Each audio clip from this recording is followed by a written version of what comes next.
Had either of you read the original Nightflyers before coming to the show? The novella? Yeah, the novella. Only when I got contacted about doing the show. And I literally read it in like 2 days. I just binged it. It's very dense. No, it's a nice 100-page, very quick read. Although if you're not a science fiction person, it is dense. It's hard to keep it all straight, and then what are they going to actually? And then that was very different from the pilot, I thought, and the characters that they were focusing on. But it gave you a sense, at least, of the rules of the world. Not that I can attest to what they are still, I'm still but working something, I suppose it's always going to be a challenge taking original source material as the novella and then expanding that, the themes, the ideas across multiple seasons. And I feel that season 1 represents the novella, and then fortunately, fingers crossed, if we get to season 2, then we'll start to build. I think season 1 just sets the foundation of some of the rules of where it can go. But I feel that a lot of the fun will be had season 2. You mentioned in the panel that your character is trying to step out of his mother's shadow, which seemed odd given that your character's a hologram, and I'm wondering if you could expand upon that. I haven't finished the novella yet, so if that's a spoiler, pardon me. No, so... Without... Basically... It's a tough one. He's, the Eris brand has been very successful for many years. They've monopolized building colonies and selling them for large profits. So, Roy Eris is the equivalent of a gazillionaire. But now, he gets an offer from Carl Brannon to do something special, and it's to make contact with the Vulcan. So he uses this invitation, and he embraces it on a very epic scale, very publicly, because everyone's watching to see what's going to happen. And he's going to use that to carve out his own future. It's going to be his signature. And he's going to branch out from the Eris brand of building colonies. That's the plan. But we all know about good plans. They don't always work out that well. And you'll see it.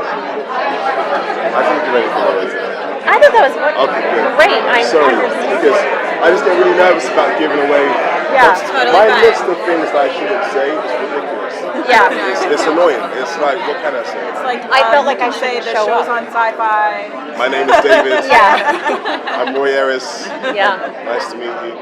I'm really curious actually, because there's so much in the panel and what we hear. It's sci-fi, it's horror, it's scary. Is there any levity at all in the show? Oh, there has to be. Is there levity? Is there levity? No, but I felt that there would be moments, and it was specific to different directors would find these moments, even if, I found like there was a scene, Andrew McCarthy directed the second episode, and he was also our sort of on-set producer, and he has a very dry sense of humor, and there was a scene, one of those kinds of scenes that you end up having to do to sort of move the story along, and you're walking down, these walk and talks where you're in a hallway carrying like a stretcher or something, and you're kind of, I'm with Owen's character Carl, and we're kind of disagreeing about something. Now on the page it felt a little like heavy, and like we're sort of just getting out information, and somehow the scene turned into a kind of little bicker and a little more like, I don't know, it felt suddenly like we were doing like a 40s movie or something, like you get the chemistry of the characters, the history of the characters, and that they have this dynamic, and it suddenly became a little more like, I think it would be fun for the audience. I mean, it was playful fight, like argument, and I thought Andrew sort of found that and elevated it, picked it up. She's sort of, because you can't just have heavy scene after heavy scene, and yes, the trailer looks, I was pleased because it also had a lot of emotional, I thought it was emotional, and that's kind of, I think, why we all wanted to get on board this thing, no pun intended, with the ship, but because there was a sense of doom and all these fear and jeopardy, but facing these things that are actually from within, as opposed to sort of what's out there, and so yeah, there has to be these moments of some levity, but I don't think many. I think as soon as you might get comfortable like that, it's going to get knocked out from under you. Yeah. Is the show pretty mainly focused on the internal threat or the sort of, I guess, external to the characters, the threat that's kind of stalking them, or like does it shift back and forth between what's happening, what's happening between the characters themselves or in their own head? It's a combination of the two, because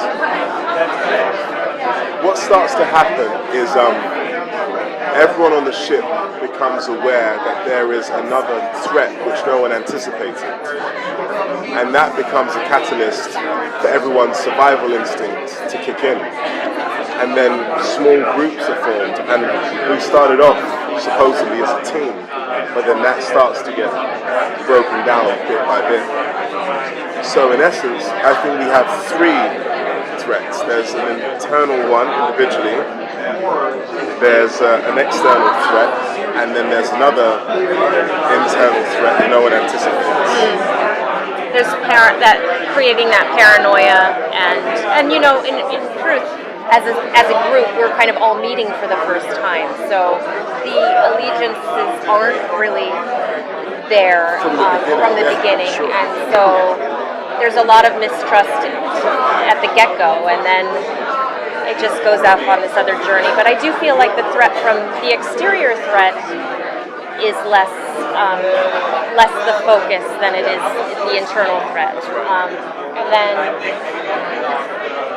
the other idea being that when you test these boundaries, when you kind of go further than you should go, maybe some might say, or some people want to push it and keep going further to see what's out there, that becomes its own, we become our own worst enemies, and our own characteristics become sort of like magnified. Yeah. Our own worst selves, our own Primal. yeah. There's one thing that I found really interesting when shooting this is the internal threat, and it's the internal threat that each character is dealing with individually. Last question. That's probably a good I'll tell you what, there's just a few things which happen in this show that are wonderful surprises. And I think in the pursuit to make contact with the celestial being, this Vulcan, human sacrifice. How worth is it to sacrifice this human in the pursuit for the Vulcan? And those questions get asked often over and over and over again. And we do get to a point towards the end of the season where the question is, was it worth it? It better be. Trust me, it better be. I mean, the body counts. It's just, Well, it's George R.R. Martin, so Yeah. I feel Yeah. like people should be used to that. Yeah. and then yeah. you start reading the episodes when the new ones come in, and you just look at the name. You're like, is it still my there. turn? It's still there. It's still there. Thank you guys. We're gonna wrap up now. Thank you so much. Thank you.